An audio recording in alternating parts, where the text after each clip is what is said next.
तर राम राम मंडळी, सकाळची सुरुवात होत आहे आपली झेडपी शाळेतील ध्वजारोहणाचा कार्यक्रम पूर्ण करून. ध्वजारोहणाचा कार्यक्रम पूर्ण झाला आणि आमचं नियोजन ठरलं अहमदनगर जिल्ह्यातील भुईकोट किल्ल्याला भेट देण्यासाठी.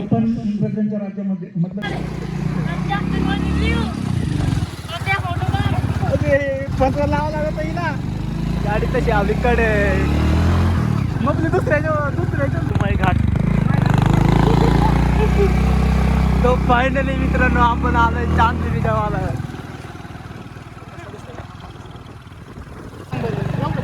जाता जाताच आम्ही अहमदनगर जिल्ह्यामध्ये असलेले चांदबिबीच्या महालाला व्हिजिट केलं आणि तिथून आम्ही डायरेक्ट पोहोचलो थेट अहमदनगर जिल्ह्यातील भुईकोट किल्ल्याच्या गेटवरती.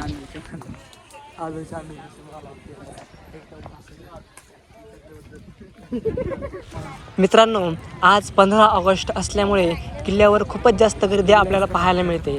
पण एखाद्या किल्ल्याला आपल्याला व्हिजिट करायचं म्हटलं तर त्याचा इतिहास थोडा तरी माहिती असणं खूप गरजेचं आहे. म्हणून आपण थोडंसं इतिहासाकडे वळूया.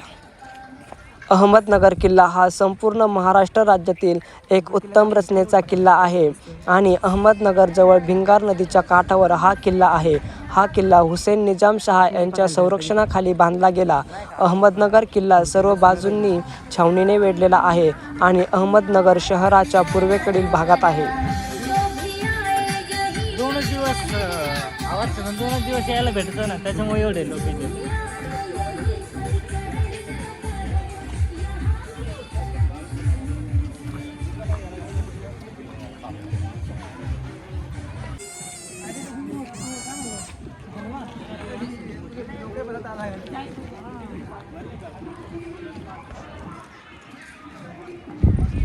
तर मित्रांनो, आत्ता आपण चाललोय ज्या ठिकाणी पंडित जवाहरलाल नेहरू यांना कैद करून ठेवलं होतं त्या ठिकाणचं आपण लोकेशन पाहायला चाललोय. आतमध्ये आहे ना जागा? आतमध्ये काहीच जायचं आतमध्ये.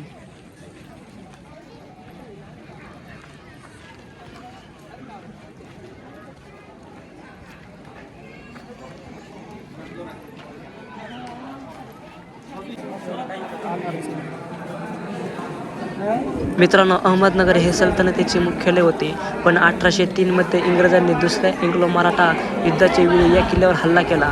ब्रिटिश राजवटीत तुरुंग म्हणून या किल्ल्याचा वापर करण्यात आला आणि त्यावेळेसच पंडित नेहरूंना या किल्ल्यामध्ये अटक करण्यात आलं. तर मित्रांनो, ही ती जागा आहे ज्या ठिकाणी पंडित नेहरूंना अटक करण्यात आलं होतं. ज्यावेळेस पंडित नेहरू या जेलमध्ये अटक असताना त्यांनी डिस्कवरी ऑफ इंडिया हे पुस्तक या किल्ल्यामध्येच लिहिलं होतं. काय ते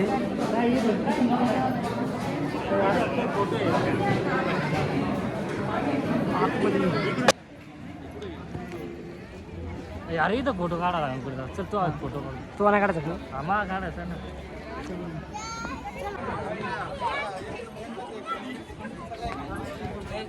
काही नाही होतं, काही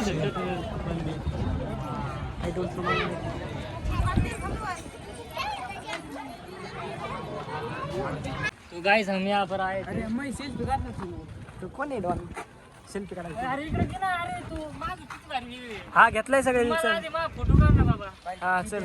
पाप्या एक फोटो काढ. सांग ना काय बोलला तू. काय पाप्या एक फोटो काढ. कॅप्शन मध्ये लिहू नगरचा भुईकोट किल्ला.